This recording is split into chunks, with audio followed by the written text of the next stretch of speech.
Hello everybody. Today's video is about MCQs HMM. As you know, we've already posted 2 more videos on S group MCQs, but this time it is not any particular group. It's just random MCQs of Allen's Keynotes and some Boric also. So let's go with them. The first one is active, precocious, mentally, everything is strange. Now, active, precocious, mentally. Now, that's a tubercular trait, right? So, it's clearly tuberculinum.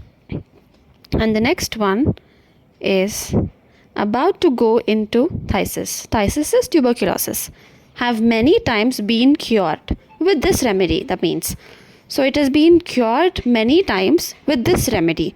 Now, what could it be? It should have been, or it should be some tubercular remedy.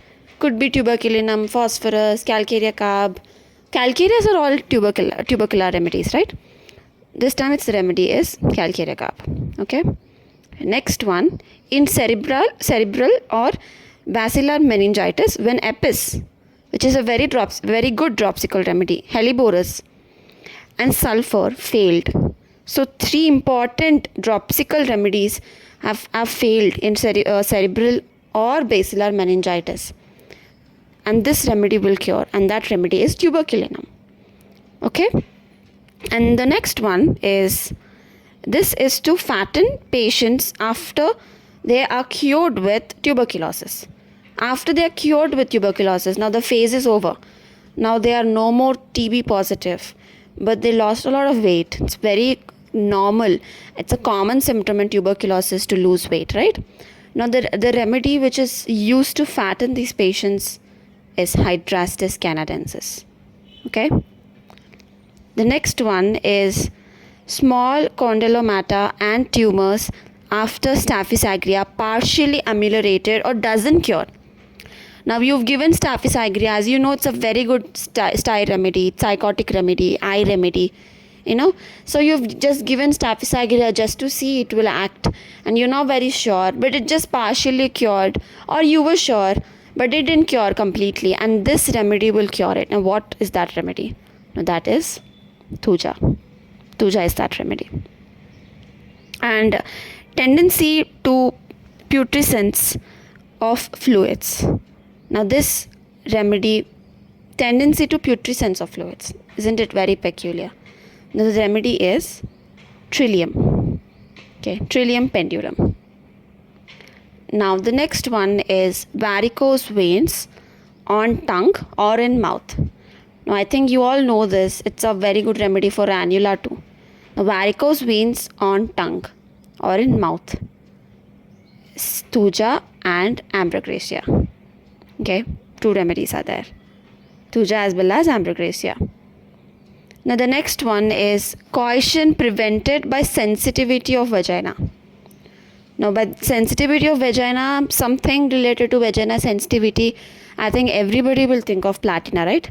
Now, the remedies are Platina and Thuja, 2 remedies. So, it's Platina as well as Thuja. Now, coming to next one, in Scrofulous, Scrofulosis, where best chosen remedy fails. Now, scrofular is everything that is related to lymphatics, right? In scrofulosis and lymphatic affections, when the best chosen remedy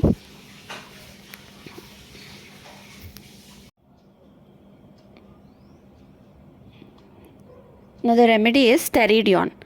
So have you ever expected like the remedy where scrofulosis, but the best chosen remedy fails? The remedy is Theridion. The next one is great sensitivity between vertebra.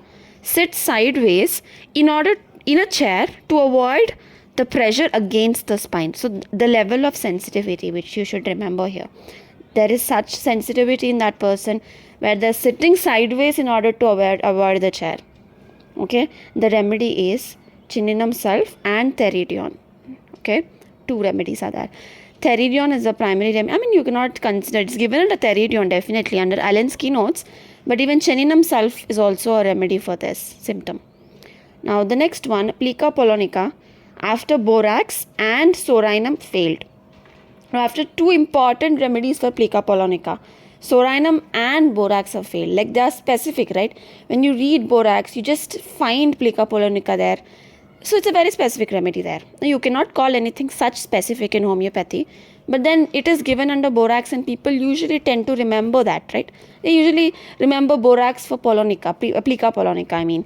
So the remedy when it is failed is tuberculina. Okay. The next one, during pregnancy when lactic acid fails. Now lactic acid is given for sickness, morning sickness or pregnancy complaints. And when it's, you think of lactic acid, and when you finally use it for pregnancy related complaints and that is failing, then you have tabacum and sorinum. Okay, two remedies, tabacum as well as sorinum. Now you have restless limbs in typhoid fever. Now in typhoid fever, restless limbs. The remedy is, okay, so many remedies. Rustox, zincum metallicum, taraxacum. Now it is given in a taraxacum definitely. But other remedies are typhoid restlessness. Usually restlessness limbs are present in rustox, right? You can easily remember that. Now coming to zincum met and taraxacum. Three remedies are there. The next one, catarrh of middle ear discharge. That means it is affecting ear primarily. And smells like fish pickle. It's a character of smell, character of the discharge. Isn't it very peculiar? Fish pickle like smell. Now that is present in tellurium metallicum. Okay. The next one is fresh ecchymosis in great numbers from day to day. Fresh ecchymosis day to day, they're just appearing day to day. Now, I think ecchymosis and the tendency to appear them could be something related to, boils. You can think of carbolic acid. Ecchymosis, hemorrhagic tendencies, day to day development is something like sulfuric acid, right? And the other remedy is terebinthine. Both terebinth and sulfuric acid, two of them are covering this symptom. The next one is dropsy after scarlatina. Dropsy after scarlatina, scarlet fever, okay, scarlatina. Then remedies are terebinthine, apis, helleborus and lachesis. Four remedies are covering, okay. Four important dropsical remedies, and you shouldn't forget terebinthine here. The next one, prophylactic in malarial and African fevers. Now, isn't it so specific, right? It's prophylactic for malarial and African fevers. Just one remedy, and that is terebinthine. So it's a prophylactic, okay? A remedy for tabes dorsalis, improving the lightning pain. Okay, the pain that comes suddenly, it's just like a shock, lightning pain.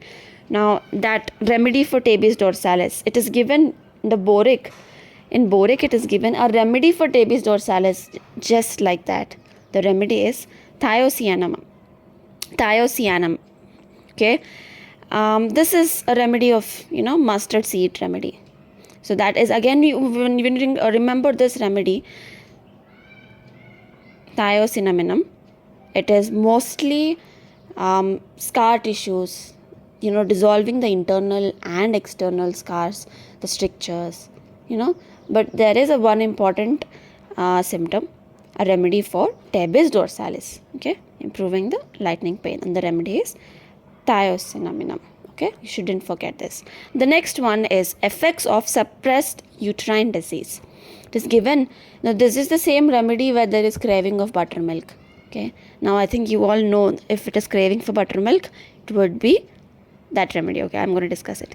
Effects of suppressed uterine disease, and the next one often replaces the use of catheter. Okay, the use of catheter is replaced with this remedy, and again it affects suppressed uterine disease. This is thalassae bursa pastoris. Thalassae, very important hemorrhagic, menorrhagic remedy. Now coming to pressing pain in the hollow tooth on blowing nose. Okay, now pain in the hollow tooth, blowing nose. It's a psychotic remedy. It's tuja. So I think tuja has so many teeth complaints where the crown remains sound, the roots are affected. As we've already discussed the teeth remedies and the tooth remedies, the way of decaying, the sidewise decaying, the gums, they break at the level of gum, syphilinum. So many tooth remedies have been discussed, and the other important tooth remedy is tuja. And pain in the hollow tooth on blowing the nose is tuja. Okay.